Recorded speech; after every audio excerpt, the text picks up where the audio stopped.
let's look at a speech delivered by a white slaveholder on the banks of the James River in 1712. 68 years before our former slave masters permitted us to join the Christian faith. Listen to what he said. He said, quote, "In my bag, I have a foolproof method of controlling black slaves. I guarantee every one of you, if installed correctly, it will control the slaves for at least 300 years. My method is simple. Any member of your family or your overseer can use it. I have outlined a number of differences among the slaves, and I take these differences and I make them bigger. I use fear, distrust, and envy for control purposes." I want you to listen. What are those three things? Fear, envy, distrust. For what purpose? Control. To control who? The slave. Who is the slave? Us. Listen. He said, "These methods have worked on my modest plantation in the West Indies, and they will work throughout the South." Now, take this simple little list and think about it. On the top of my list is age, but it's only there because it starts with an A, and the second is color or shade. There's intelligence, sex, size of plantation, status of plantation, attitude of owners, whether the slaves live in the valley or on a hill, north, east, south, or west, have fine hair or coarse hair, or is tall or short. Now that you have a list of differences, I shall give you an outline of action. But before that, I shall assure you that distrust is stronger than trust, and envy is stronger than adulation, respect, or admiration. The black slave, after receiving this indoctrination, shall carry it on and will become self-refueling and self-generating for hundreds of years, maybe thousands of years. Now don't forget, you must pitch the old black male against the young black male, and the young black male against the old black male. You must use the female against the male, and you must use the male against the female. You must use the dark-skinned slave against the light-skinned slave, and the light-skinned slave against the dark-skinned slave. You must also have your white servants and overseers distrust all blacks. But it is necessary that your slaves trust and depend on us. They must love, respect, and trust only us. Gentlemen, these keys are your keys to control. Use them. Never miss an opportunity.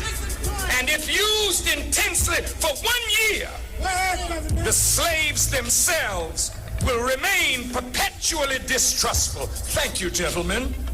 End of quote. So spoke Willie Lynch 283 years ago. And so as a consequence, we as a people now have been fractured, divided, and destroyed, filled with fear, distrust, and envy. Therefore, because of fear, envy, and distrust of one another, many of us as leaders, teachers, educators, pastors, and persons are still under the control mechanism of our former slave masters and their children.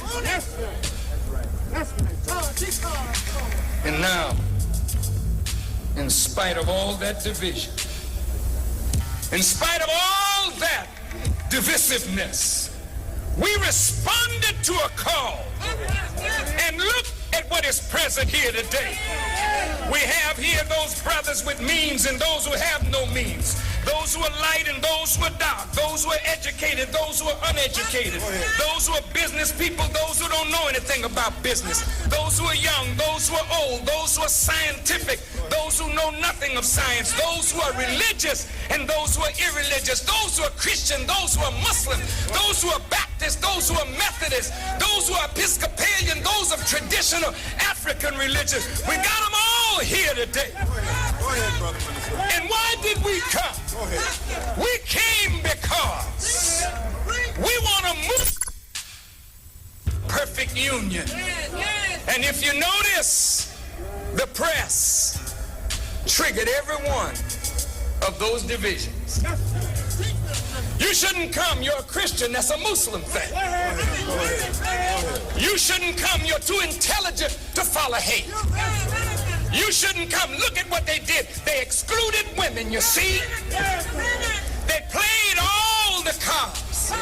They pulled all the strings. Oh, but you better look again, Willie. There's a new black man in America today.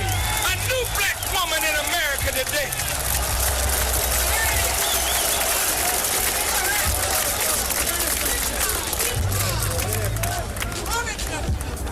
Now, brothers, there's a social benefit of our gathering here today, and that is that from this day forward, we can never again see ourselves through the narrow eyes of the limitation of the boundaries of our own fraternal, civic, political, religious, street organization, or professional organization. We are forced by the magnitude of what we see here today, that whenever you return to your cities and you see a black man, a black woman, don't ask him what is your social, political, or religious affiliation, or what is your status. Know that he is your brother. And if he needs help, you are obligated to help your brother because he is your brother. You must live beyond the narrow restrictions of the divisions that have been imposed upon us. Well, some of us are here because it's history making. Some of us are here because it's a march through which we can express anger and rage with America for what she has and is doing to us. So we're here for many reasons, but the basic reason that this was called was for atonement and reconciliation. So it is necessary for me, in as short a time as possible, to give as full an explanation of atonement as possible. As I said earlier, atonement is the 5th stage in an 8-stage process. So let's go back to the first stage of the process that brings us into perfect union with God. And the first stage is the most difficult of all, because when we are wrong and we are not aware of it, someone has to point out the wrong. I want to say this again, but I want to say it slowly, and I really want each one of these points to sink in. How many of us in this audience at some time or another have been wrong? Will we just raise our hands? Okay. Now, when we are wrong, Lord knows we want to be right. The most difficult thing is when somebody...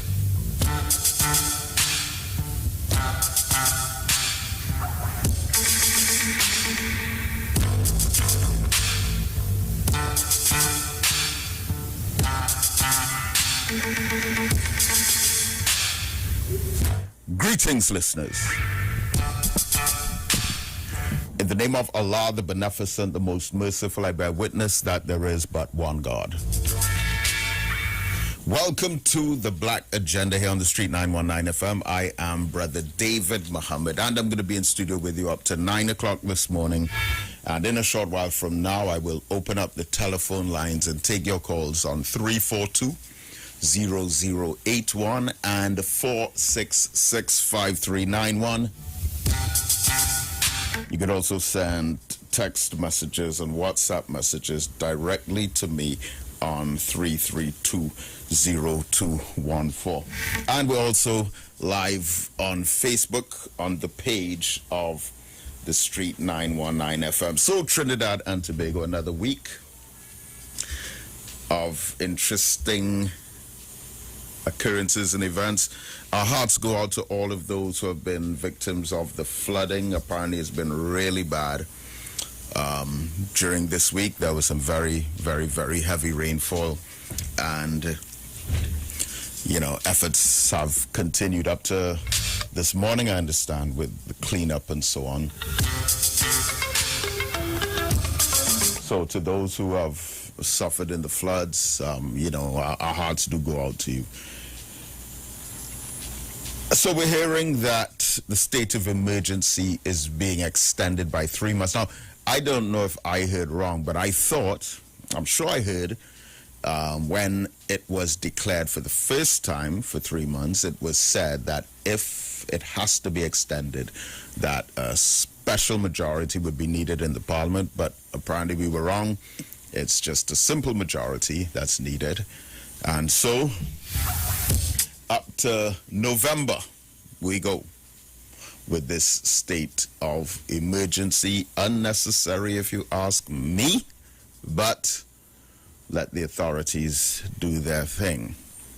But they should be allowed to do their thing for as long as it doesn't infringe on the rights of us and, of course, the equality of opportunity to make a living and prosper and strive and move forward, etc., etc., etc.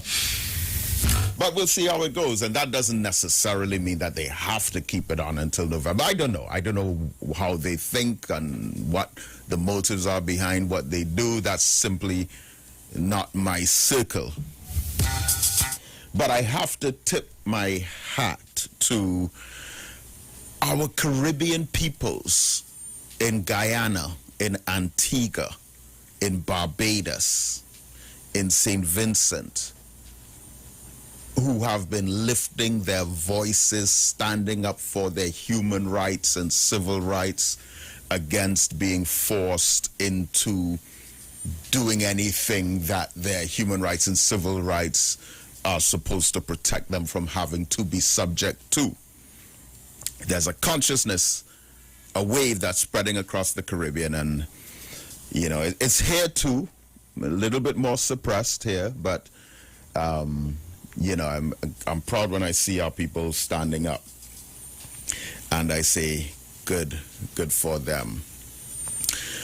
Something that I'm not sure if I'll get to deal with it today. I mean, coming out here on a Saturday morning on the Street 919, I have to be so selective about what I deal with, because there's always at least 10 hours of content to deliver in 2 hours, along with our phone calls.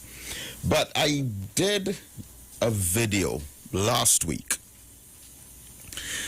on this whole issue of this narrative that they push out there about Africans selling Africans into slavery, and Africans sold Africans into slavery. And that is always pushed at us, it's thrown at us, it's forced down our throats, and it's used as a talking point to try to take away the credibility of the call for reparations for African people for being victims of the worst crimes against humanity ever. Now, of course, there is some truth in that. But there's another side of the story that is simply never told, which is the fact that Africans in Africa went to war against the European slave traders in a number of different countries, number of different regimes, number of different armies, militaries, kings, rulers, queens. They raided slave posts, destroyed slave ships, rescued those who were captured. This is part of the history of enslavement as well. But they never talk about that part. All they do is try to force down our throats this idea of Africans sold Africans into slavery. That's what they push at us. So, I did a video on that last week, posted it on Facebook and Instagram and TikTok. And somehow that particular video ended up in some unlikely channels. The video has crossed 105,000 views on the Black Agenda Project page on Facebook. And somehow, I'm not sure, how the analytics go, but a whole lot of white people in America stumbled across it, and it seemed to spark a little bit of outrage because there was anger on the part of some people that a black man should even suggest that we are not 100% culpable in our own demise. And it was awkward. And people started responding to it from the point of view that, well, look, this here is trying to cover up the truth, as if that was denied. And the kind of passion around that topic in 2021 kind of alerted me to the fact that there are so many out there that not only do they not want African people to receive reparations, it's deeper than that. It's much, much deeper than that. There is a fear that, okay, so African people could get reparations, that's one thing, but the bigger fear is that we get justice. That is the biggest fear. Not so much that we get reparations, but that we get justice. Because in the mind of the guilty perpetrator, justice for us is death for some of them. That is how they see it, because that is how they think. And because of that, the kind of inflamed passions that came up against the narrative that Africans sold Africans into slavery, it was very, very revealing for me. And so every Wednesday evening at 8 o'clock, I do my live presentation on Facebook, and I revisited the topic. On Wednesday. And, it's something else. Of course, there are some of our people who are in a little bit of denial about that as well. But some of the white people, they're pushing it hard. Trying to dig up all kind of research about Africans who brought down other Africans. So, I doubt I'll get into that today, because I also want to talk about Afghanistan and the Taliban. Because that story, beloved, trust me. Remember, we are just days away, literally, from the 20th anniversary of the September 11th, 2001 terrorist attacks on the Twin Towers of the World Trade Center in New York. We are literally days away. Every year it is a massive commemoration. Of course, while at the same time they tell us to forget about what we suffered, forget about our Holocaust while we remember everyone else's, okay. But President Joe Biden in America decided that for the 20th anniversary of 9/11, they're going to pull all the American troops out of Afghanistan. So the American troops left. Most of them, of course, some stayed back with the deadline of September 11th to come out. And then it appeared that as soon as they turned their backs, the Taliban took over. One of the things that angered them, I mean, is the fact that they spent hundreds of billions of dollars in Afghanistan to train the Afghan military, to train their army in equipment in preparation for America's departure. I mean, big money. I saw a CNN report that had a figure of $2 trillion. $2 trillion that America invested in Afghanistan. Now think about it. 1 million is 1,000 thousands. All right? And then 1 billion is 1,000 millions. But 1 trillion is 1,000 billions, which is 1,000 millions, which is 1,000 thousands. And here they're saying it was $2 trillion in the last 20 years that they spent on Afghanistan. And so they're asking, well, where did all that money go? Because if as soon as they turned their back, the country switched right back over to the Taliban, that's something else. And you would have seen the imagery on the news, the footage from Afghanistan, that some of the people over there, don't think for a minute that that is the general population that's trying to feel like that. Those who are working with the Americans, those who are allies of the Americans, those who were the assistants for the Americans, they're the ones who are trying to leave. And you would have seen images at the airport. Imagine planes taking off and hundreds of people running behind the planes, trying to grab onto a wheel, grab onto a wing, grab onto a tail. Some of them wanted to get out of there so badly that they actually grabbed onto the plane. The plane took off, and the plane is in the air. And they're falling off from the plane while it's in the sky. And these images, and even inside the plane,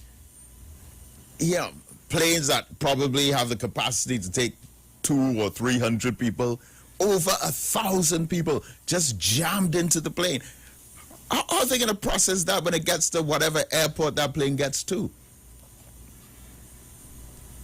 And that crisis situation, it's something that needs to be understood. Because again, it's the power of propaganda. Now, I am going to, inshallah, speak on that in the 8 o'clock hour. All right, I don't want to get into that now at all. But it's a hell of a story, trust me. How the Taliban got so powerful, got all those weapons. How did they get them? They got them from America. And whether it's Saddam Hussein in Iraq, whether it's ISIS in Syria, whether it's Al-Qaeda or the Taliban in Afghanistan and Pakistan, all of them got their weapons and their funding from America. All of them. And when America gives them weapons for one particular mission, and then that mission is over, and they're no longer friends, they turn on them. Think.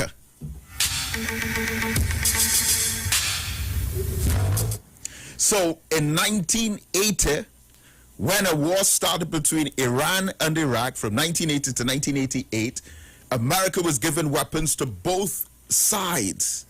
And then they had Saddam Hussein as their ally, as their friend. The National Security Secretary Donald Rumsfeld would meet with Saddam Hussein, supply them weapons. And then when the war was over, almost 1 million Muslims dead, brothers killing brothers. And Saddam Hussein had to rebuild his country now. He went into the 19th province of Iraq, which is Kuwait, to take billions of dollars out of the banks to rebuild his country. But England and America said, no, we have investments in there. Next thing you know, America is invading Iraq and bombing them for having the same weapons that America gave them in the first place. While that was going on, same thing around Afghanistan. Remember, there were only 2 military superpowers in the world, America and Russia. So Russia, which is the USSR, the Union of Soviet Socialist Republics, they were in a civil war with the Muslims. And so America, again, gave billions of dollars, gave weapons, gave support in the civil war by the Muslims called the Mujahideen to fight against Russia, to weaken them. And that war resulted in the breakup of the Soviet Union into multiple different countries, 14 new different countries, Uzbekistan, Turkmenistan, Kazakhstan, Azerbaijan, Georgia, all those new countries. But now that that war is over, and the persons who were funded now are betrayed, or America turns their back on them, so now they focus on America to commit terrorist acts against. And those same people who America gave those weapons to, the Mujahideen, they became the Taliban and Al-Qaeda. Now America sees them as enemies. Same thing with ISIS. If you think back, you would remember that President Barack Obama, in addressing the United States back in 2013, was saying that they are on the brink of a decision as to whether or not they should bomb Syria to remove President Bashar al-Assad and his regime. Because he was the enemy, the president of Syria, Bashar al-Assad. And then they decided, look, instead of us, America, taking military action against Syria, instead of doing that, we will fund and support and give weapons to the rebels on the ground in Syria who were trying to overthrow their own government. So said, so done. America withheld and refrained from bombing Syria, but instead they gave weapons to the insurgents inside Syria that were trying to topple the government of President Bashar al-Assad. They did. President Bashar al-Assad now is gone, but the people who America gave weapons to, they're now saying, well, we want to establish an Islamic state. And they became known as ISIS. Next thing you know, America is saying, well, they're terrorists now. But again, whether it's Saddam Hussein in Iraq, whether it's Al-Qaeda and the Taliban in Afghanistan, whether it's ISIS in Syria, all of them were given money, weapons, and military support by the United States of America to achieve one particular national security objective in the best interest of America. And when that war is over and they turn on them, then it takes another twist. And we, as the gullible television watching public, are susceptible to the one-sided propaganda that comes out.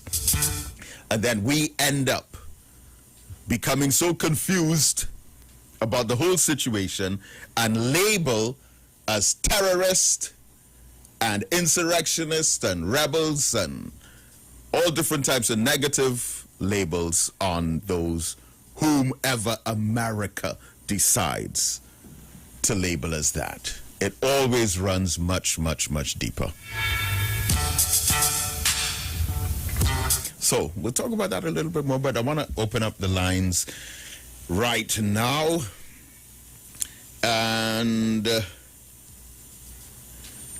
our numbers in studio are 3420081 and 4665391. I'm going to try and get as much calls in as we can in this first hour. So, caller, are you there? Yeah, it's Love in the house. Right, Love in the house. Good morning. How are you doing? Morning. I'm fine, man. But David, reach me plenty. Although we going through everything here and I'm watching the flood and thing, but when I study Haiti, Oh, yes. watch now, brother David. I only see it like as my brothers and sisters, eh? Well, they are. Well, hear what? And I remember sometime the woman national team was outside now. Yep. And And it the was the government wasn't Haitians. assisting It was them. the Haitians who gave us food. And shelter because there's output that was getting put out in them.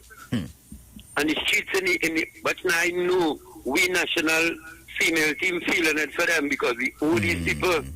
And they always have you watching these people like even some kind of evil people and high science. The same thing with a William syndrome again. Yep. Because doing that and assisting me when we was in need, when we government turn with the back on the same girls and them, it's the same Haitian and them who come and assist them. Means you know evil in that, means you know high science in that. It's not hate. It's almost as if people could just press a button and cause disaster in Haiti to me, right? You know this thing that's happened, brother David. So at the end of the day, I know the UN ain't going to send no kind of aid for them. They don't know shelter, they don't know nothing. It's children, you know. I know we're going through everything here too. So I only studying these people who not nobody reaching out to them. And at the end of the day, it's this white man in the face, play taking interview and playing thing. I say, how come them popping up and them popping up with nothing? This is something like they're just trying to show you. But like when you see them, you see God. Them is not God. We had to help one another in the Caribbean here. You see all these people who are the desperate Spaniard who get 14 million. I want to hear them come and say, hey, partner to these people. We don't need no pan right now. We might not carnival in a hurry again. They ain't seen all these things happening. It's they have to reach. We owe these people a debt of gratitude. We owe these people. The government they turn their back on we national team and its females. They're crying out all on the radio. I remember that. Yeah. They get put out of the hotel. We That was, know these people in the regions, people with no aid. in a Melee Atten hurry. Johnson and Kenya Yaya Cordner and that great team that we had. Yes. They went out there, no food, No no nothing. money, and the No. Haitian team gave food and shelter to the Trinidad and Tobago football team. Yes, brother was David, so I don't sad. forget these things. And I watching the situation they're in right now. Wow, we're going through everything here, but we still have people to reach out to for little, but them can't reach out for little.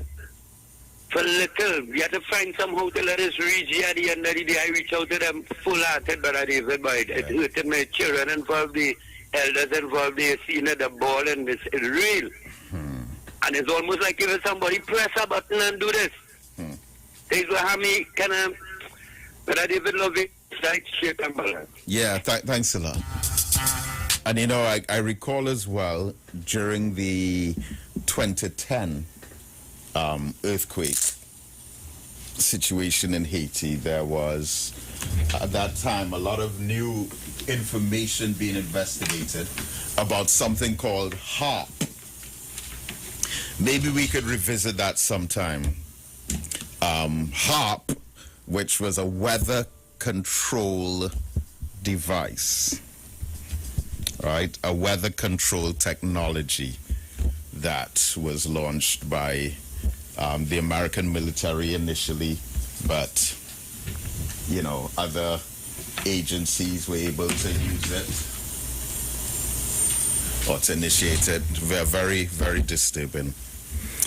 Thanks a lot, love in the house. All right, 342-0081, 466-5391. And the Honorable Minister Louis Farrakhan had said that the entire black world, the entire African diaspora owes Haiti a debt of gratitude. Haiti, who have demonstrated to African people that liberation is in our own hands and is there for us to take when we're ready to come together, combine our forces, unite our strengths, and collectively achieve our common objectives. Haiti has shown black people that, and the European world has done their best to on a global stage, humiliate and take advantage of. Haiti tried to parade them before the world through the forced reparations that the Haitians have had to pay. And that is the one simple objective behind, and really a major cause behind, the suffering of Haiti today.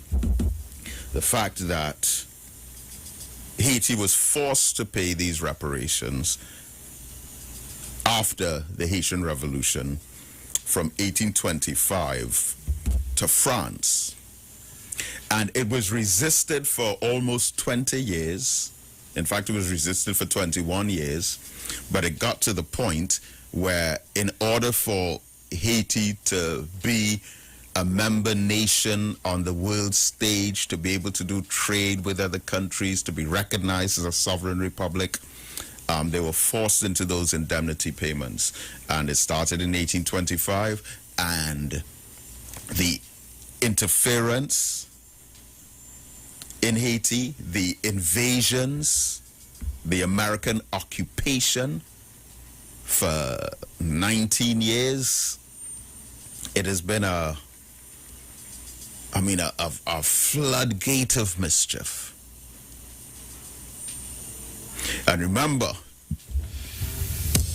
after the Haitian Revolution, the constitution, the new constitution in Haiti, established in 1804 under Jean-Jacques Dessalines, made it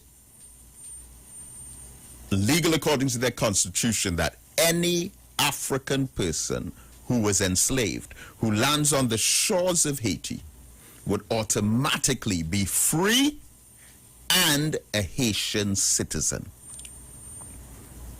Now think about that. There's only one other country that has done anything similar to that, where your citizenship is actually linked to your ethnicity. Haiti said, according to their constitution, once you were African and you were enslaved, and somehow you could make it to Haiti, they will free you instantly, immediately, and you have the status of Haitian citizen. Okay, so apparently our phone line was on airplane mode. Don't know why this is done. My apologies for that. So, yes, so you could try calling us now, 342-0081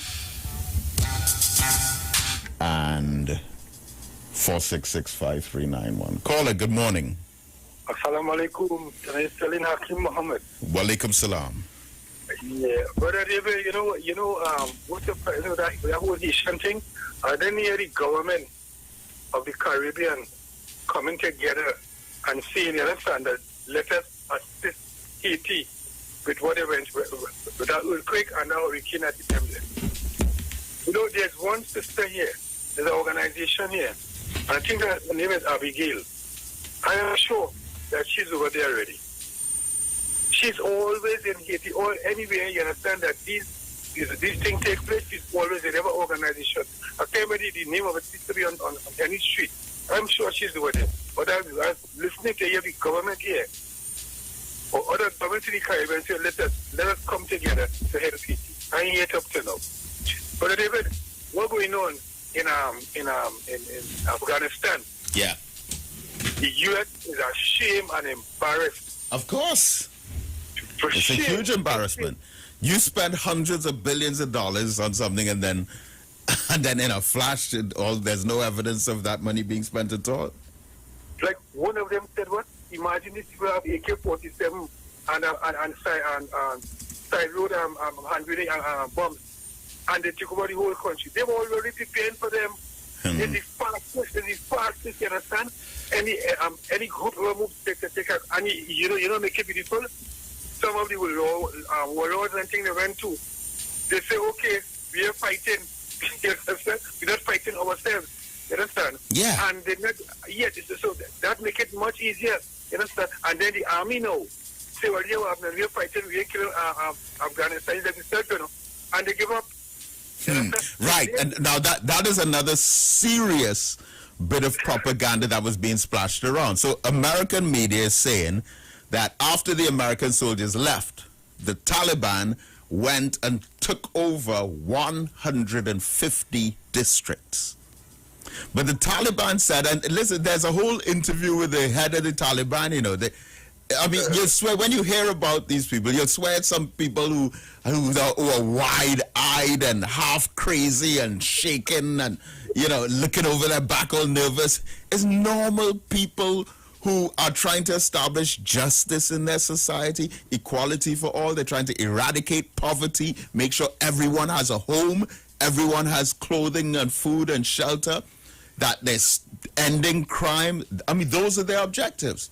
But they said, which was really interesting about those 150 districts, is that they said, the Taliban, that they do not have the capacity to invade 150. They just simply do not have the military capacity to do that. They said all 150 of those districts came forward and said, we want to join together under a government ran by the Taliban. That's their choice. Exactly. This is our country. And you see what they're using, the propaganda they're using? Girls and women. Oh, Lord, yeah. President here at BBC running that, every minute they're running that, the girls and women. You understand? You come to my country, you meet my culture, you come to destroy my culture. You understand? To tell the woman that says what the woman must wear. You understand what the girls must wear. But in your country, you wear what you want to wear. All your buster pants and chikota pants, all this kind of thing. And there's no Me Too movement in Afghanistan, you know, there's a Me Too movement in America. Exactly. So the whole idea, but I think it's worse they ever get, you understand? They're trying to make all kind of excuses, you understand? But you have to remember, what is it to Saddam Hussein? What is it to Muammar Gaddafi? Exactly. What is it, all the evil that they did around the world, you understand? They have to remember that. And you see, the weapons, those weapons that they come in with, you understand? And see, they hadn't this one behind up in the fight one another. And that's the problem what they have with the Chinese. They come with the weapon, the Chinese come with their money. You understand? So that's the big difference. That is why they are the war among them there. But by the way, I want to see this one. That's too much, but I want to see this one part. You know what I'm talking about, David? You see the Eastern Minur? When I reach Eastern Minur, just for Barataria. I don't know if you know where Igad, not places. Yep.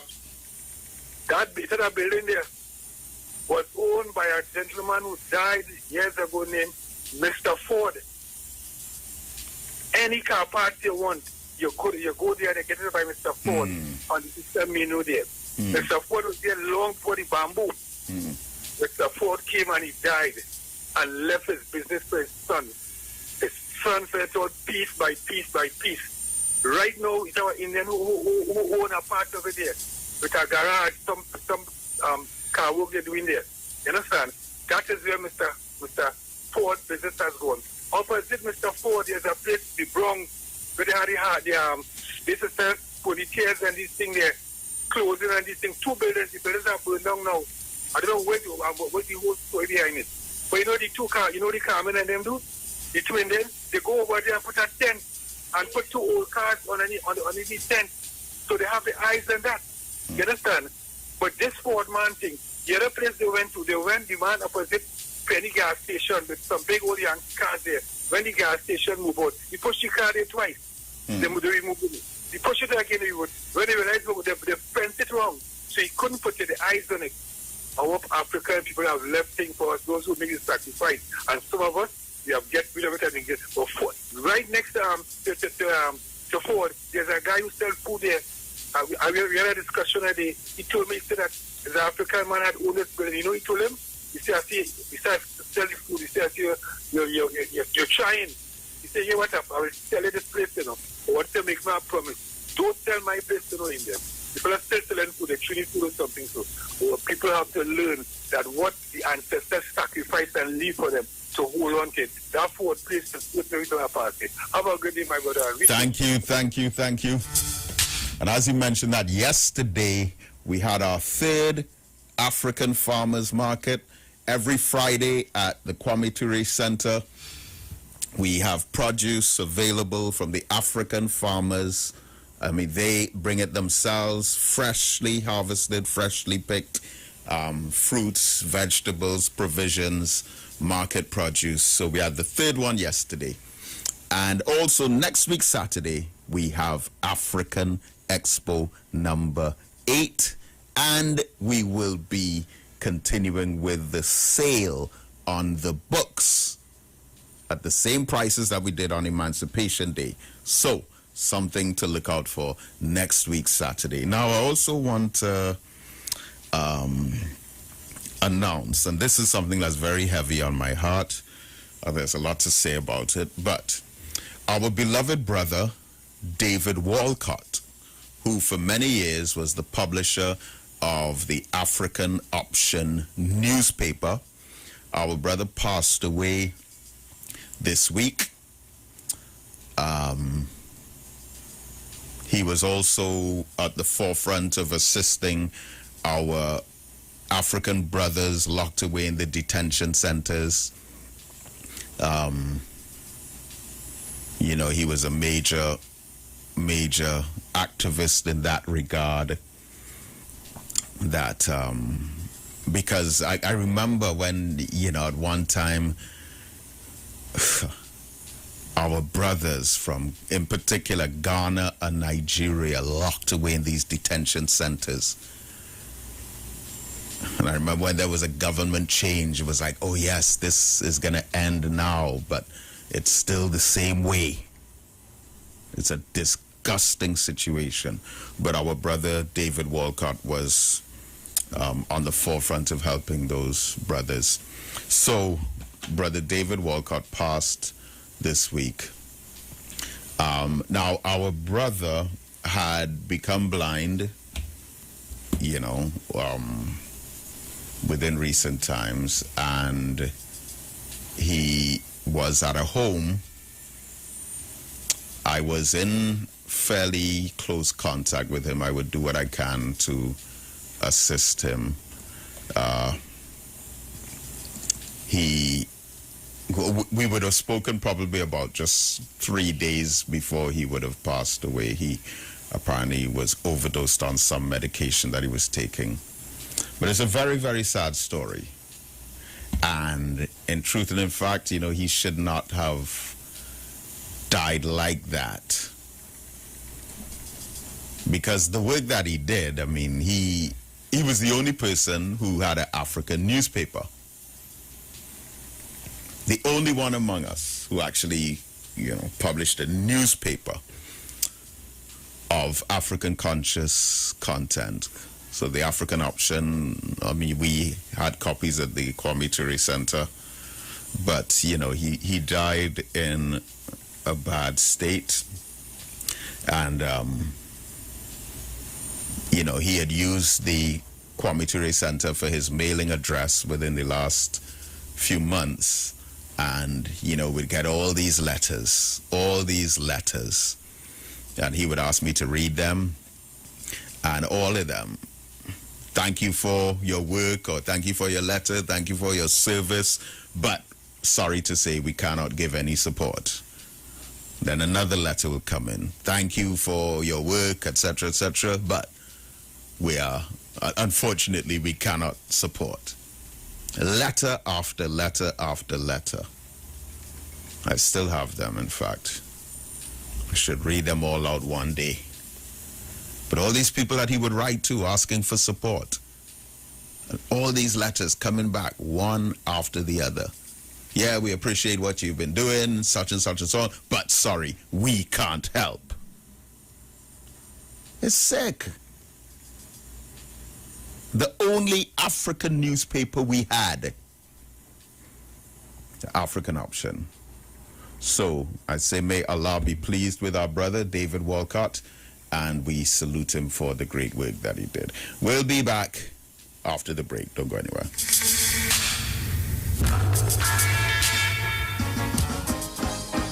Whoa!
So from the inside, yes, of me and made you delight. I want you to delight in my life. On the inside, yes, part of the Lord, boy, this jacket holding me down.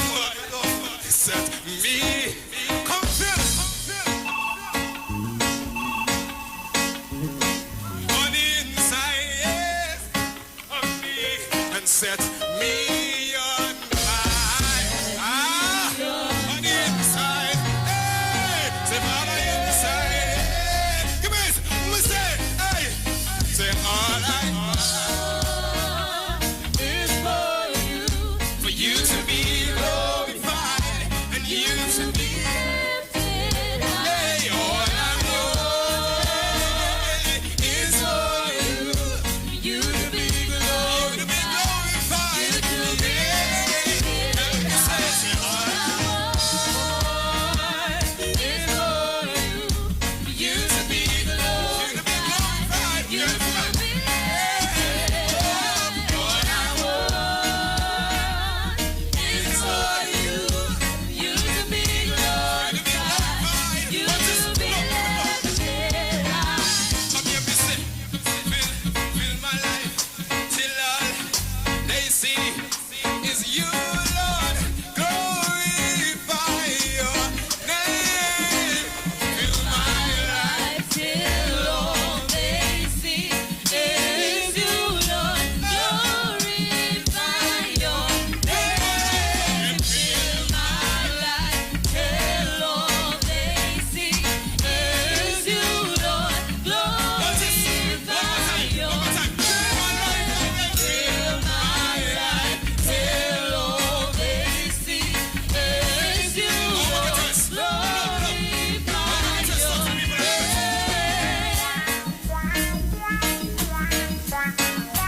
high.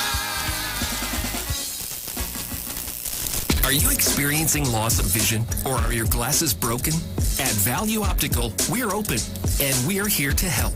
You can have your urgent eyeglasses in 3 days with packages starting at $695. When you visit us, be mindful of the 3 W's. Wear your mask, wash your hands, and watch your distance. Please call us toll-free 800-2020 for expert advice on your vision needs or to book your appointment.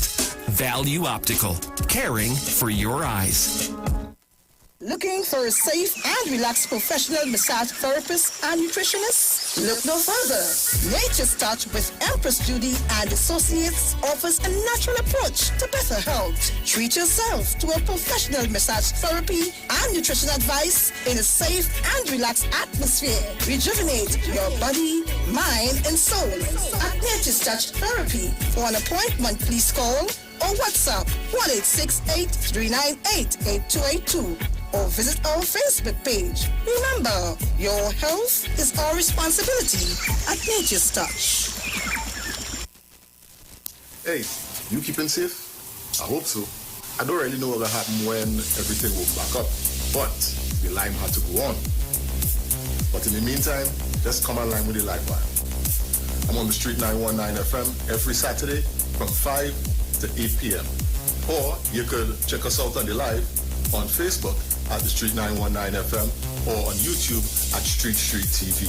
Don't forget to share the live. That might just be as important as you keeping safe. So mask up, sanitize, tune in to the Street 919 FM, Lime on the Live Wire Saturday afternoons, 5 to 8 p.m. Don't worry, I gotta be home in time for the cookie.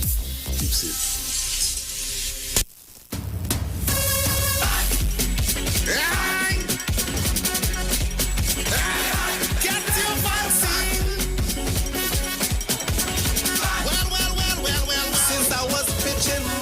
The place was good. I went and did some doubles, the place was good. I went by the beach and I watched the skies, it was a paradise. But when COVID touched down that day, and I see the cases start to raise, I tell you, if you don't get vaccinated, it's trouble for the place to be good again. For the place to be good again. For the place to be good again. No more lockdown in Port of Spain. For TNT to be good again. Right? So we could mash it up, shell it down and turn it over. So we could mash it up, shell it down and turn it over. Yo, this is Iwer, George, the big boss of the business. And this is the message from the North Central Regional Health Authority.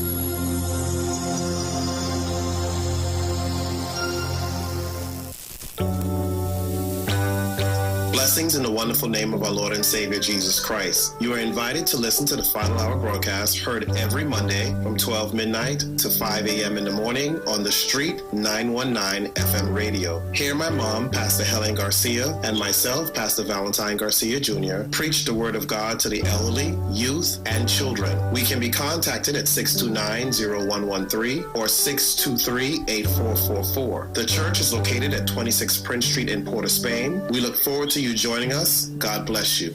As my life I lay it on the altar, as my life.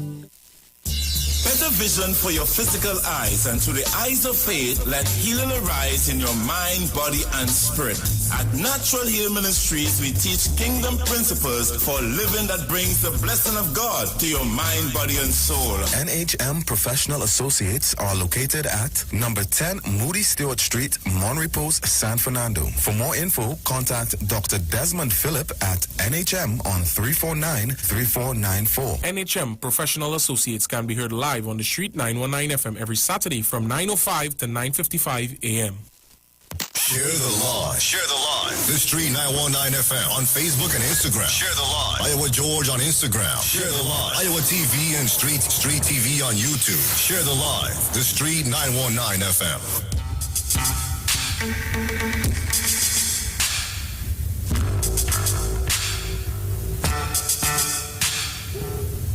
Brotherhood is required. Brotherhood is demanded. Brotherhood is obligatory.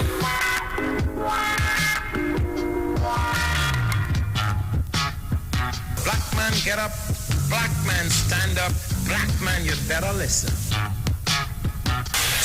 So there's a need for brotherhood. Black man get up, black man stand up, black man you better listen. Black man get up, black man stand up, black man you better listen. Brotherhood is demanded. Black man get up, black man stand up, black man you better listen.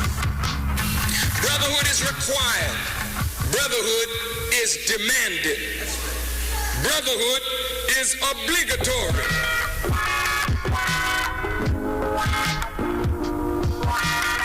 Brotherhood is essential, it is urgent, and it is compulsory.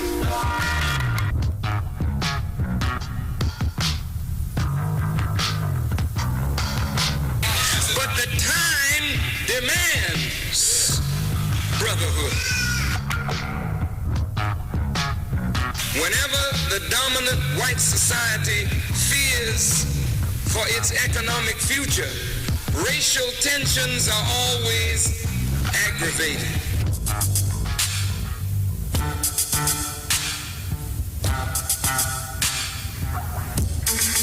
Welcome back and welcome to the second hour of the Black Agenda here on the Street 919 FM. We're going up to 9 o'clock, and in a short while we will continue taking your calls. Now, beloved,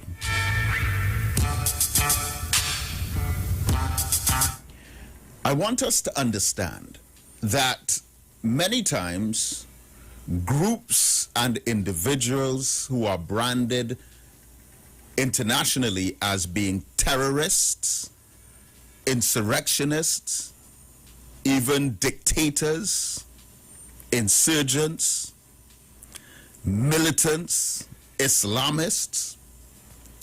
Many of those groups and individuals that emerge on the world stage with that kind of reputation have a history of being made that powerful and influential by America, who were once their friends for a specific purpose, but eventually became their enemies after those initial objectives were achieved. One of the most classic examples of this was Saddam Hussein. So America wanted to go to war with Iran in the 1980s. But instead of them going to war directly with Iran, they provided Iraq with weapons and military support. And so Saddam Hussein was a close friend of America. Then Iran and Iraq were at war with each other from 1980 to 1988. When the war was over and Iraq had to rebuild their country, they went into Kuwait, the 19th province, to take money out of the banks to rebuild their country. America said no. Then America now turned around and bombed Iraq because they had these weapons of mass destruction, so they say, that they got from America in the first place. Then you have the Taliban and Al-Qaeda. Again, America wanted to go to war with Russia. Only two superpowers in the world, USA and USSR, Union of Soviet Socialist Republics.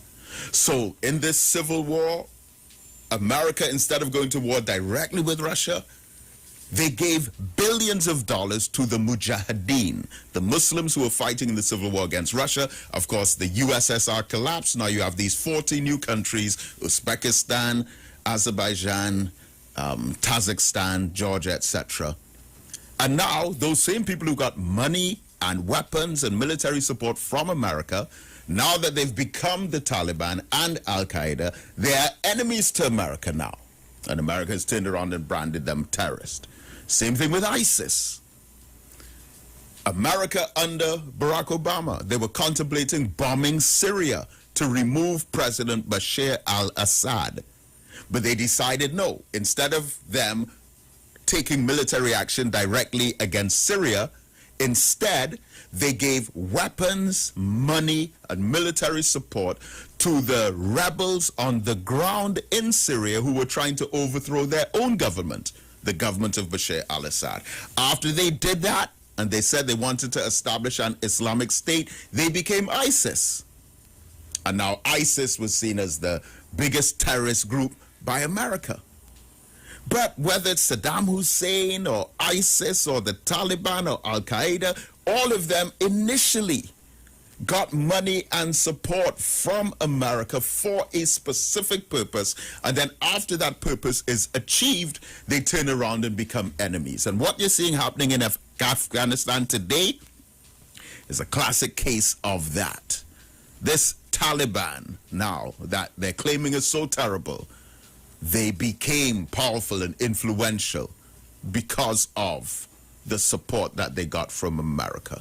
So be careful how you hear and accept only one side of a two-sided story, which has two completely different narratives on both sides. But I want you to consider and do your own homework on this. Look up what is called Operation Cyclone. Operation Cyclone was the code name for the United States CIA program to arm and finance, again, the Mujahideen or the Afghan fighters who became the Taliban. This was a 10-year program from 1979 to 1989. The Mujahideen were also supported by England, the MI6, who conducted their own series of covert actions. This program leaned heavily towards supporting militant Islamic groups, including groups that were known as jihadists. Now, again, look at how they splash around this language now. They're jihadists, they're terrorists, they're Islamists. And remember, the Taliban are people like Osama bin Laden, who they portray as living in the mountains, herding goats, riding camels, tending to sheep, living in a cave. But they have billions of dollars. Billions upon billions of dollars. Do you know the Taliban started off as students? Not goat herders and farmers, students. Operation Cyclone was one of the longest and most expensive covert CIA operations ever undertaken.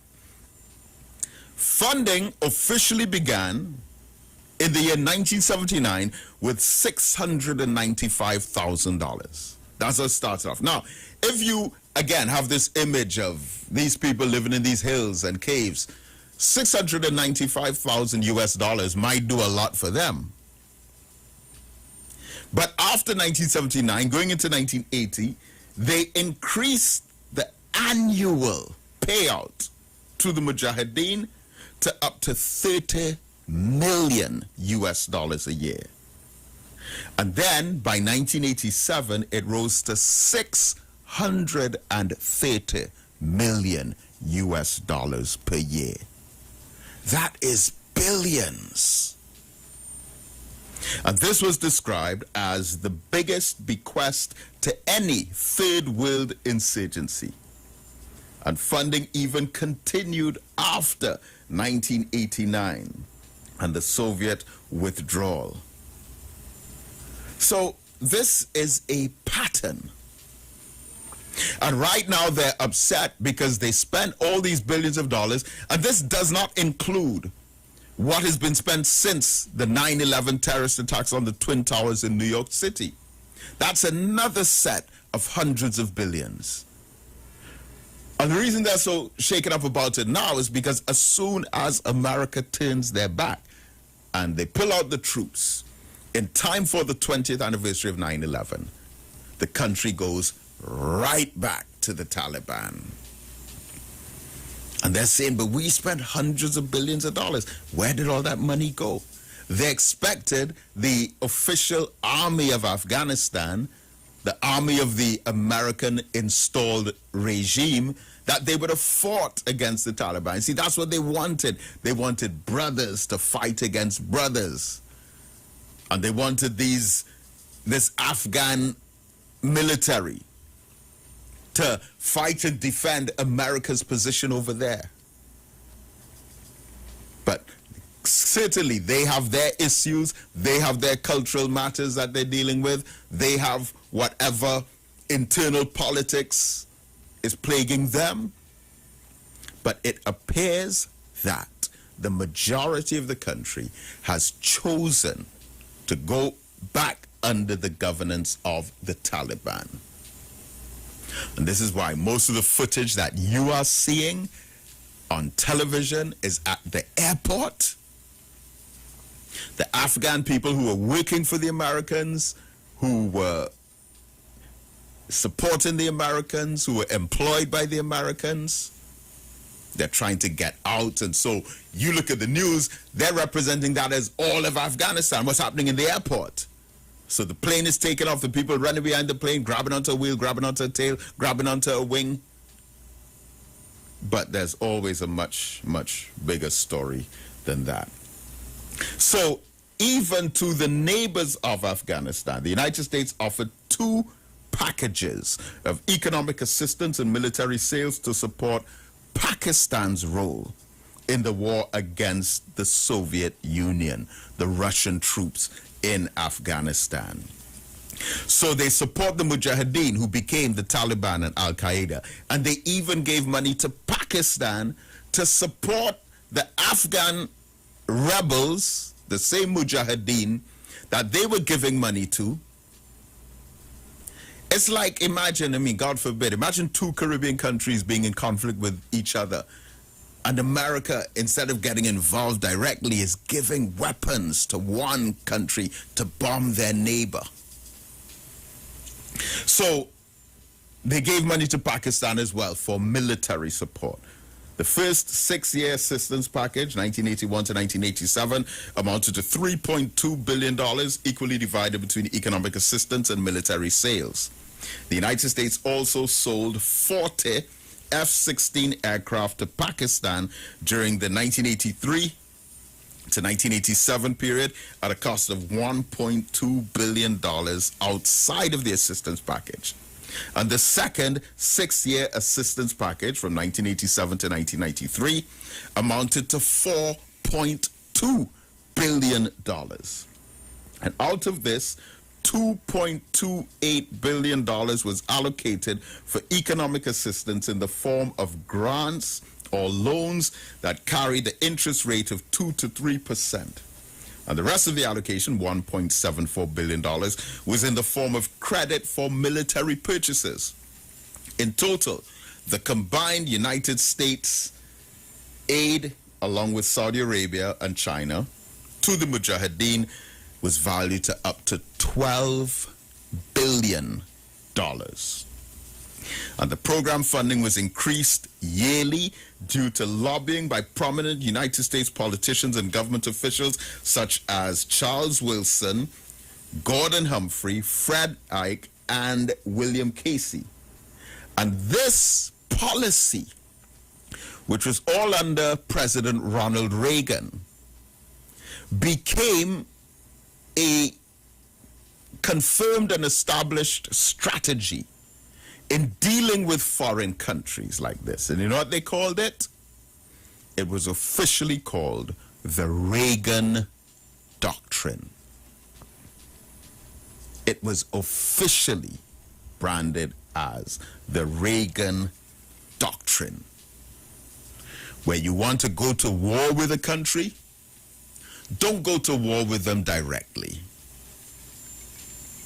but get their neighbors to go to war with them in exchange for money and weapons.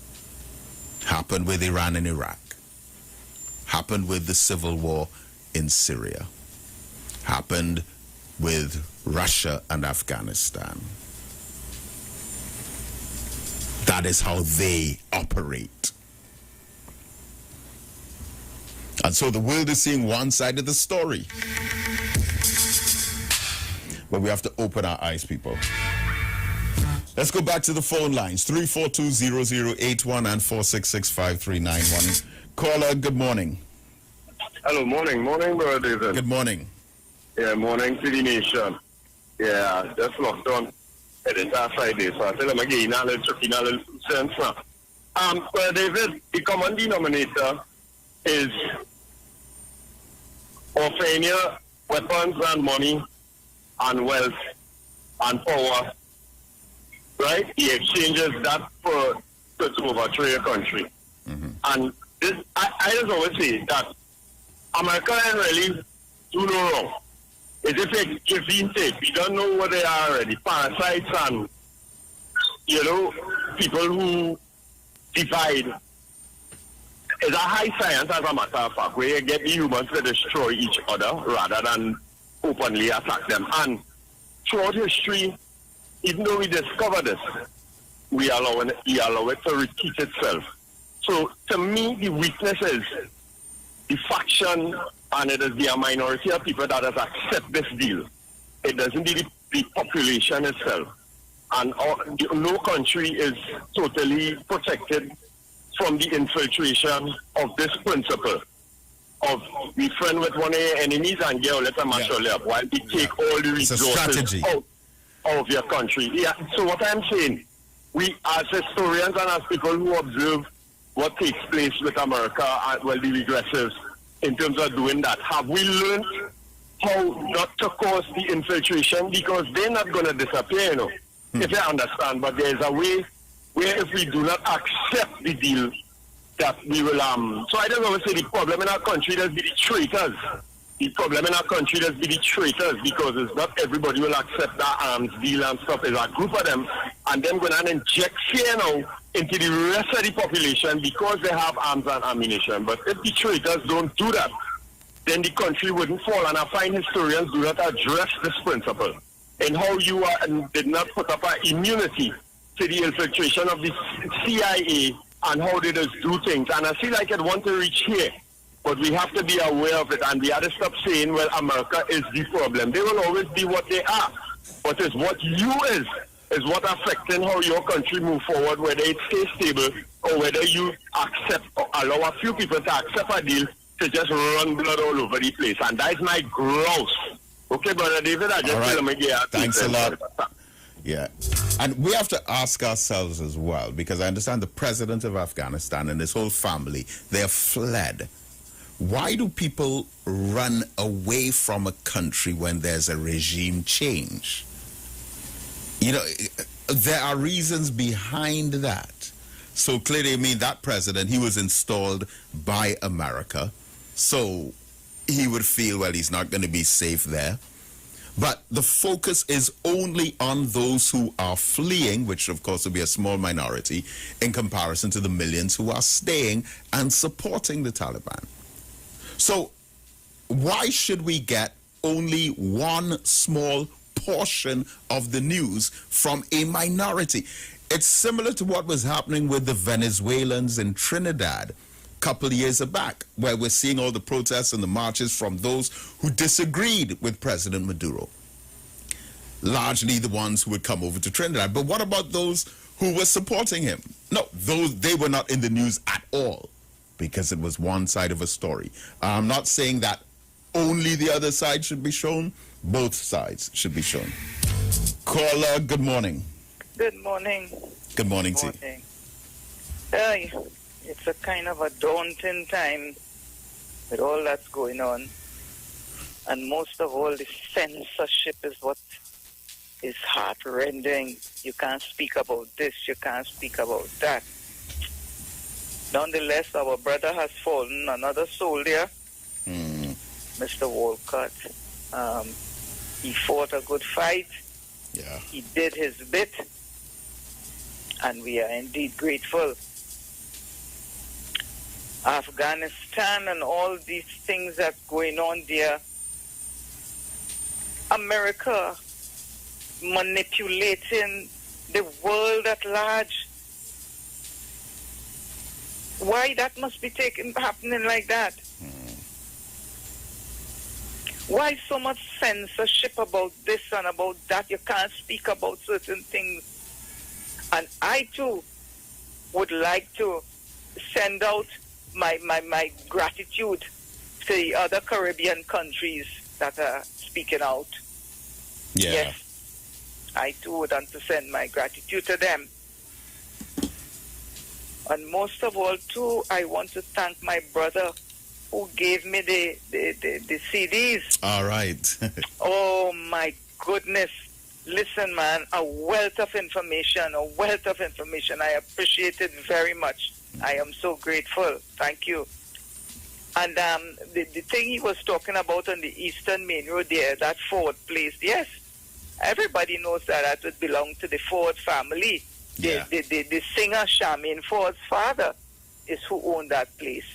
So if something is happening, the family is supposed to get together and see what's going on there. But nonetheless, America had to run out of the people's country after they did all damage that they had to do. And this is the situation. They had to leave. But let's see what takes place. Let's see how we ride through this time. They pit you against one another. Look at here in the Caribbean. Hey, with what's happening with Haiti. You think it's just that the other countries, the other islands don't want to do anything? Unless this superpower who is in control of everything, with this heavy hand and cruel fist that they work with, unless they don't give the authorization, yes, you can. You can't do anything. You think one prime minister could jump up and say, okay, let's join together? No. They have to have the say. And this thing that where they would demonize you before they invade your country, that is one of the greatest strategies.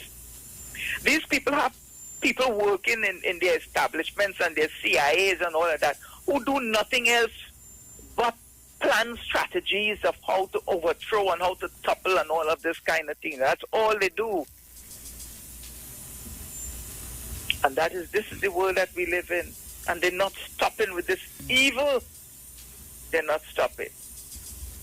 But here we are. And we have to push back least bit, whatever we have to do. We have to push back. We have to speak out. We have to stand up. We have to say something. Anyways, thank you so very much. Yeah, thank you so much. Always good to hear from you. Caller, good morning. Yes, good morning, Brother David. Good morning to you. Yeah, in light of what's going on in Afghanistan there with all these people in America pulling out, we see a lot of propaganda, and it was given some history on what is going on there with Iraq and Iran and other places. Yeah. Yeah, but America is full of propaganda. They are the kings of propaganda. And people just have to watch and see. And they will figure it out. Because if you watch ABC News, it's a lot. You could see the reporter, you just see not true what he's saying. Just like watching him is a lot of propaganda. Mm-hmm. And I wanted to do a little program on climate change. That will be the next big thing coming.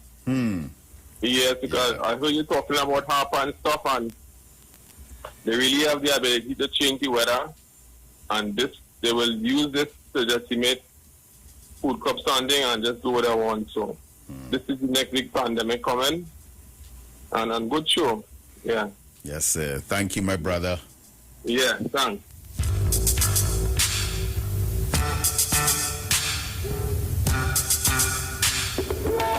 Three 420-0081 and 466-5391. Good morning, caller. A blessed Brother David. Yes, sir. I always enjoy your editorials. It's so informative.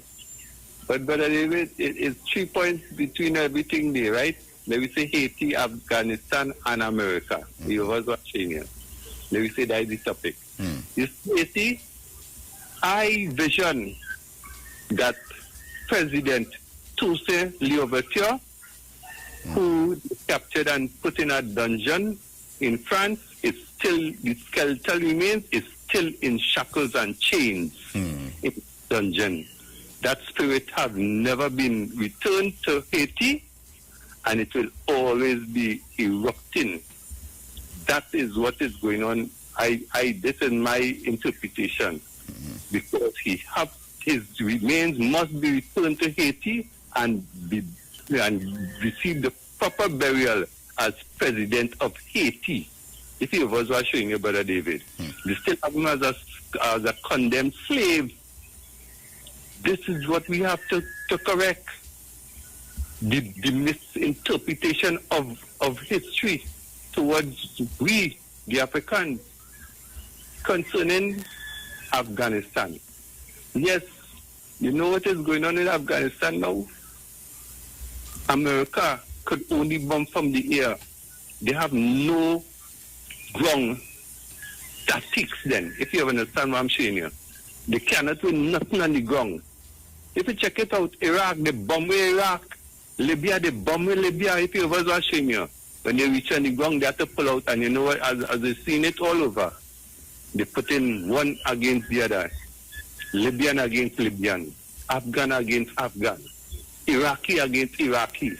Africans against Africans. Even the French have the same method. Yeah.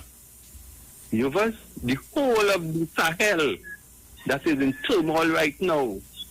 Them laughing and giggling according to how we're saying it now. We're going to America. America, made in America weapons. in Afghans' hands. And they wouldn't want to be fighting their own weapons. So what will they do? They are in a disgrace right now. America is feeling shame, real shame. And they wouldn't admit it. Because according to what we all seeing, divide and rule is to conquer. And people of African descent, please let us unite. Let us come forward and make sure that the victory will be ours. With unification, especially the African Union. They are weak. You know what is going on, Brother David? We're going for China for help. We're going to Europe for help. We're going to America for help. And you know, we ain't looking within ourselves, the African Union for help. Look at this latest thing with the jab. You know, up to now, they wouldn't look to Dr. Christian Happy, the Nigerian, who say, you wouldn't have to take no jab now. He would make a drug that you will take, and it will get rid of the virus. And you know what the African Union will rather do? Give Pfizer. All right, well, caller, there's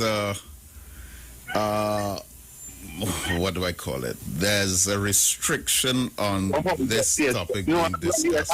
I'm saying nothing. I know. Just pointing it what out. What I'm saying is that they rather give the money to these pharmaceutical industry than give it to their own. And this is the failure of the African Union this present time in this pandemic. Thank you, Brother David. Thank you, my brother. Thank you. And this conversation, which started 11 years ago with the Haiti earthquake, there has been so much scientific speculation about that particular earthquake and the nature of it. And of course, it was around this time that information started being shared about something called HARP. Now, HARP is an acronym for the High Frequency Active Auroral Research Program. HAARP.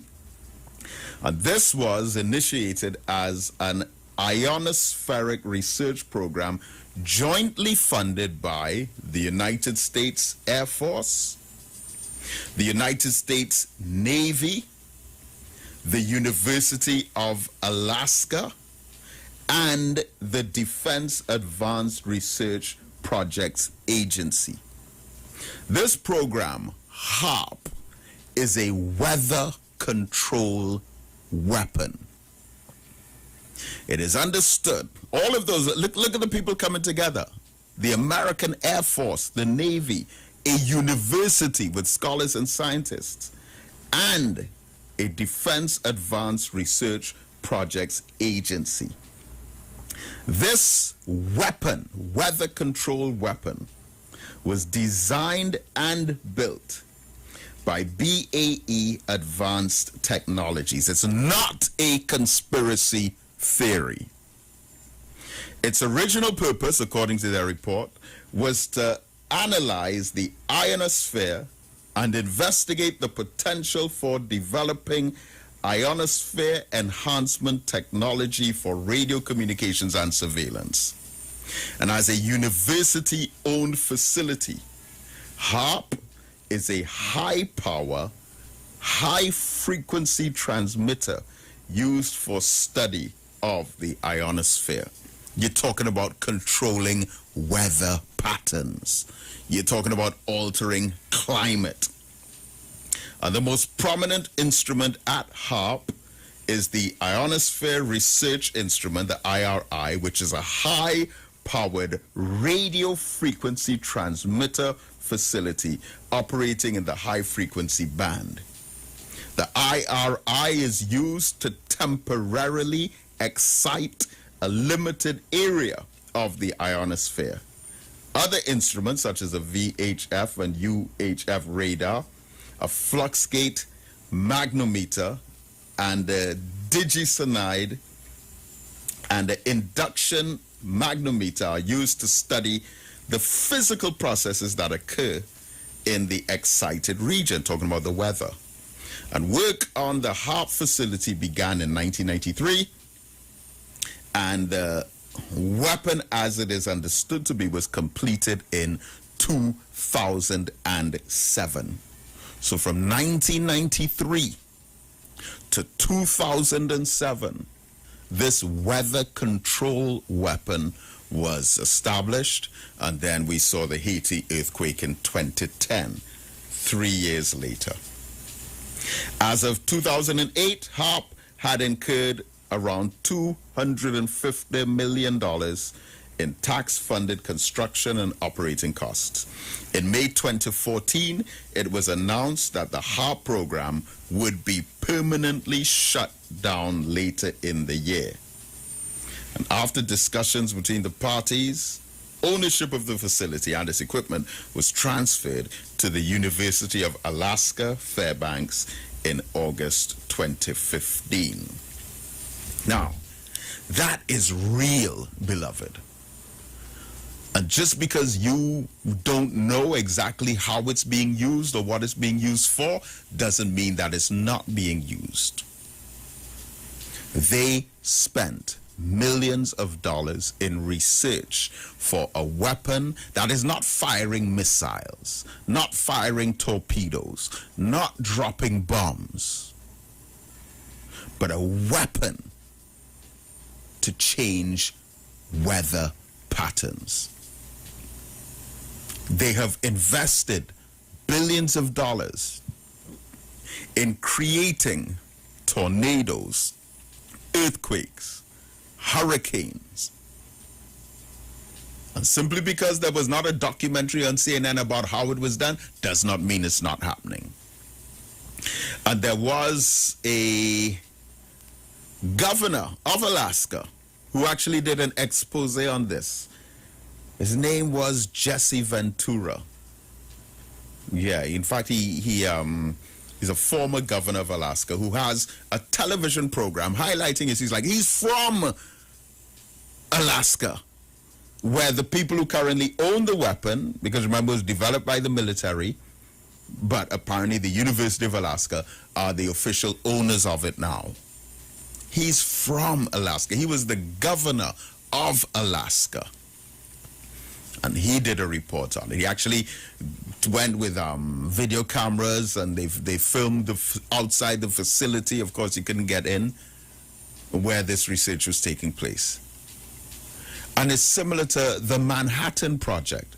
Again, you need to do your own research on so much of this. But the Manhattan Project was the project to create the atom bomb or the nuclear bomb, which could kill 1 million people in one drop.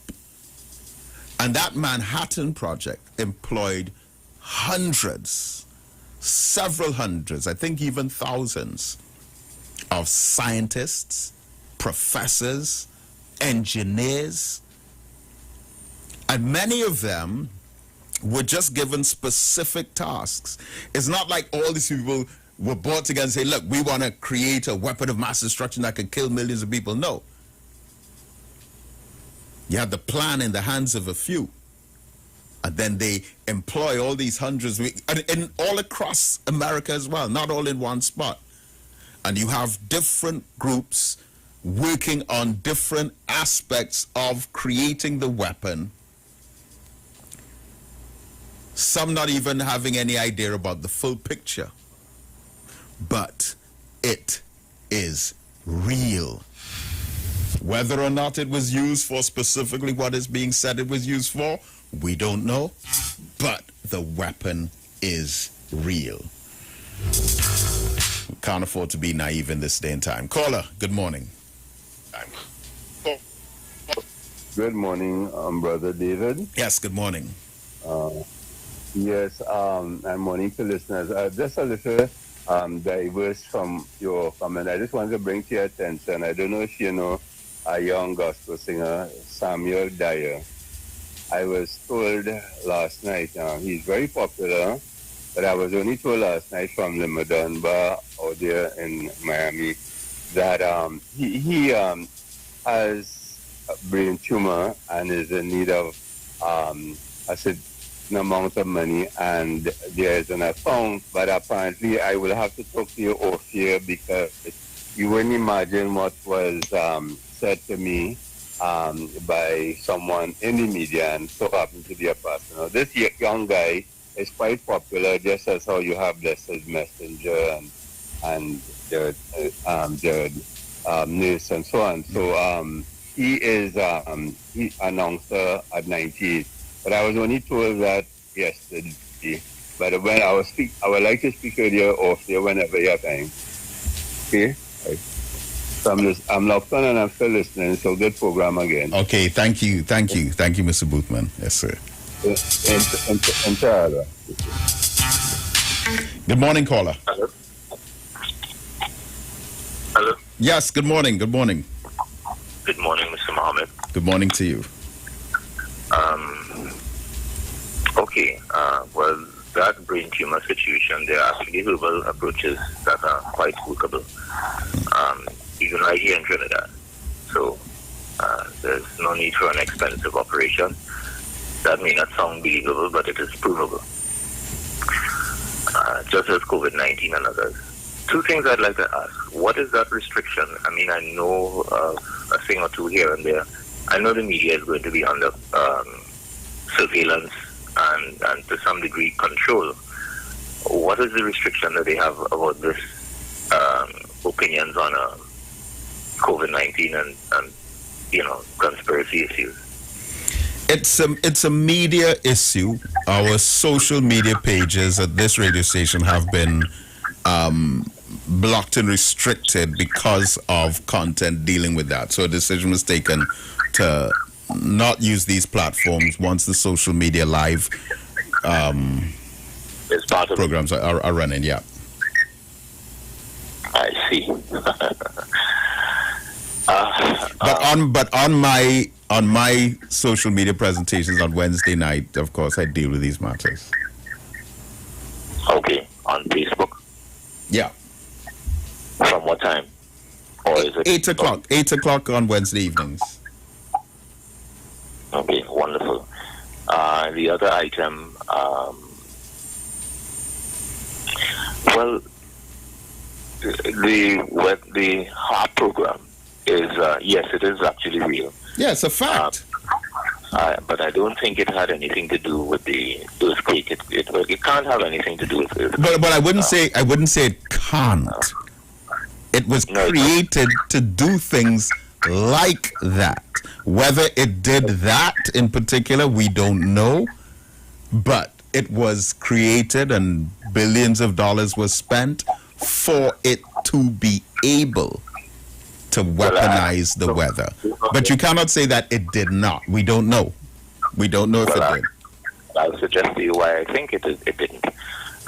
While there has been, a wholesome ambition to embark on methods of controlling Earth's energy resources, as well as processes, so that they could, convert it into a paradise if they could, or turn it into a devastation if they would like to. And to some degree, they are capable of doing that, because now we have been able to push back the desert in a number of places in the world, more so China is leading the way in that regard, green energy, etc., etc. However, climate conditions are really only affected by various forms of energies that does not really affect the earthquake. You see, earthquakes are really the product of rubbing and collision, rubbing and grinding and convergent and divergent movement of tectonic plates. Yeah. Right. So what we get here are simply the vibration of that rubbing. That is critical because it happens on a mass scale. So we feel it as earthquake. We call it earthquake. But it's really just the vibration from collision and grinding of tectonic plates. Now that usually happens for only two reasons as far as I know. And that is the result of magma, action of magma, acting up in various areas, welling up in various areas, and causing plates to move apart and collide on the other side, or you have the situation of or the magma would decline, its activity would decline and cause the plates to collide and squeeze together and rub together, as the case may be. The other only cause of something like that is external bodies. That is, when I say external bodies, gravitational attraction from external bodies, like nearby comets passing nearby Earth's unusual orbit, oblong orbit, where we come close to the sun and there's a greater gravitational attraction. The moon, at times of full moon, it would tug on the tectonic plates, one plate or another, as the case may be, and as it tugs on them, it would cause a collision or rubbing, and that would produce the effect of earthquake in various areas. So, as far as I know, that's how it happens. So, external celestial bodies, actually, the external meaning in this context, celestial bodies would affect them, or the activity of lava. But even those celestial bodies are able to cause lava to well up, because just as the moon would be close to us during the full moon, and we'd see high tide, where the moon is closer to the earth, or the earth is closer to the moon at certain points, and that would cause the entire landmass as well as the water bodies to rise slightly. Gravitation attraction from the moon. Well, the same thing happens with the lava, and that causes increased lava activity at certain times. At around high tide, actually, you get higher activity in the area of the ring of fire. All right, thanks a lot for that. But, let me just give some additional references on this whole question of HAARP, a weather weapon. You can look up the research of Rosalie Bertel, who as far back as 1996 warned that HAARP is now an official military weapon. Michel Trosendowski, who published the Committee on Monetary and Economic Reform, stated that recent scientific evidence suggests that HAARP is fully operational and has the capability of triggering floods, hurricanes, droughts, and earthquakes. They also claimed over time HAARP has been blamed for generating such catastrophes as well as thunderstorms in Iran, Pakistan, Haiti, Turkey, Greece, and the Philippines, and also major power outages, including the downing of TWA Flight 800, as well as the Gulf War syndrome and chronic fatigue syndrome. Now, remember, Flight TWA 800 was one of the biggest mysteries in this modern era. I mean, you're talking about almost a complete disappearance. Nick Begich Jr., son of the late United States Representative Nick Begich and brother of former United States Senator Mark Begich, author of Angels Don't Play This HAARP. He claimed that the HAARP facility could actually trigger earthquakes. This is a former senator and son of United States congressman, right? He confirmed HAARP can trigger earthquakes and turn the upper atmosphere into a giant lens so that the sky would literally appear to burn. A Russian military journal writing on the ionosphere testing that they can trigger a cascade of electrons that could flip Earth's magnetic poles. The Alaska State Legislature and the European Parliament held hearings about HAARP to determine the veracity of these claims. And, I already spoke about Jesse Ventura. Physicist Bernard Eastlord claimed that HAARP includes technology based on its own patents that has the capability to modify weather and neutralize satellites. It has been proposed as a cause of low-frequency background hums said to be heard in various locales. And 2 individuals in the state of Georgia who were arrested on drug charges in November 2016 were reportedly plotting domestic terrorism based on use of or access to HARP. And it goes on and on and on and on. The Stanford University professor Umran Inan told Popular Science that weather-controlled conspiracy theories are worth exploring, and there's so much in that. So all I'm saying is that this weapon was completed 3 years before the Haiti earthquake, and many scientists who weren't even talking about HARP, many scientists and geologists were highlighting the curious features and characteristics of that particular Haiti earthquake, how unusual it was, and it was really after that that HARP came into the conversation.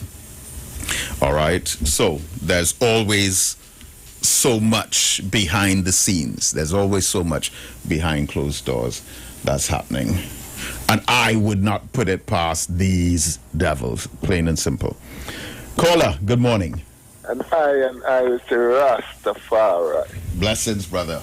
Jalif, my brother.